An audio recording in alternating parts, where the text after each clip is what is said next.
Michaela. I'm a 23-year-old foster mom making videos about motherhood, foster care, cooking, cleaning, lifestyle hauls, all that good stuff. Also books and infertility and pretty much anything else. So today's video is my January reading wrap up. I read 7 books this month, which is a lot for me. I just picked up reading again back in August of 2020, and I read about 20 books between August and the end of the year. 7 books in a month is a lot for me. So I'm gonna jump in and I will try to avoid any spoilers in this. I've been reading the After series. I finished the first After book in December, and I started reading After We Collided in December as well, but I didn't finish it till January, so I included it here. This is obviously the second book in the After series by Anna Todd. This was my least favorite book in the whole series. I gave this one a 3.5 star. I just wasn't crazy about it. To me, the back and forth between Hardin and Tessa is really frustrating, and this book was like insanely long. I just didn't feel like a lot happened in this book, and it's just like the constant back and forth between Hardin and Tessa, and it just was like, it was good. I mean, I like learning about Hardin and Tessa, but it's just too much back and forth. And then of course, after I read that one, I read After We Fell, and I gave this one a 4 star, or possibly a 4.5, honestly. I really did like it, but this book is, let me see,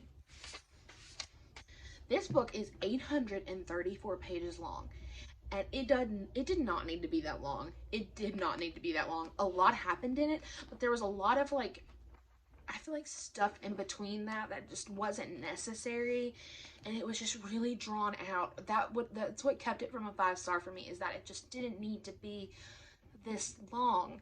It took me 2 weeks to read this book because it was just so long. And don't get me wrong, like I loved it. This is like one of my favorites in the series, but it's just so long. That's the only real issue that I had with it. And then of course, after I read that one, I read After Ever Happy. I actually just finished this one this morning. I gave this one a 4.5 star rating as well. What's keeping it from a 5 star for me is that the ending, everything was wrapped up in the last 40 pages. And that's just not enough for me. I know that there's another book after this. I don't really know. It's called Before. I'm sure you know that. But I don't really know. I think that gets back into it's like a prequel kinda. But it said in the reviews that it jumps back into what happens after this. But I don't really know. So I don't really know how I feel about that. I'm not a huge fan of prequels. So I don't know. I may even take a break before I start that one, because I don't know, I just need a little bit of a break. This series was exhausting, and I'm excited to like read something else other than these like physical copies. So yeah, the only thing that I didn't like about that is that it was literally wrapped up in the last 40 pages. I had 40 pages left this morning, and literally the whole ending was wrapped up in that. I mean, it goes through a span of 20 years in 30 pages, and that's just like too quick for me. Like, I mean, you drew out the whole series, but then you wrap it up in 30-40 pages. It was just ridiculous to me. That was the only thing that kept me from giving it a 5 star rating. But honestly, my favorite book in the whole series is probably this one. I really, really like this one. A lot happened in it. I was really shocked at a lot of things that happened in that one. This one, I mean, I am happy. I mean, I did like the ending, but I just wish that there would have been a little bit more detail in everything that happened, and I think that more of it could have been a whole story. This story could have continued, but she wrapped it up in like 40 pages. So that's my beef with that. And then the rest of the books that I read are audiobooks. So the first audiobook I read is Proposal by Jasmine Guillory. This is actually like a companion novel to The Wedding Date, which I also read this month, but I read the proposal first, and I don't know, I like them both a lot. I gave the proposal 4 stars. It's about a girl who gets proposed to at a ball game, and she has to say no in front of everybody, and this guy and his sister save her from the crowd and the press, and you know, ... You know what's gonna happen, of course, there. But I really liked it. I really, really, really liked it. So I gave it a 4-star rating. Next, I read What You Wish For by Catherine Sinner. I read another book by Catherine Sinner, The Things You Save in a Fire. I loved that book. I may have even given that book a 4.5-star review. But this book I gave a 3. I just found it really hard to get through. Not a lot happened. It wasn't steamy at all. There was honestly not a whole lot of romance, and all the romance happened pretty much once, like really quickly. So it's about a teacher who has this infatuation with this other teacher. So she moves away because she thinks he's getting married, and she goes to a new school, and the principal dies, and lo and behold, they bring this guy to be the principal, but he's a totally different guy than he was then. So it's a story about her trying to get him back to his old happy self, and of course, you know, they fall in love in the midst. But I just kind of found it like like it was okay.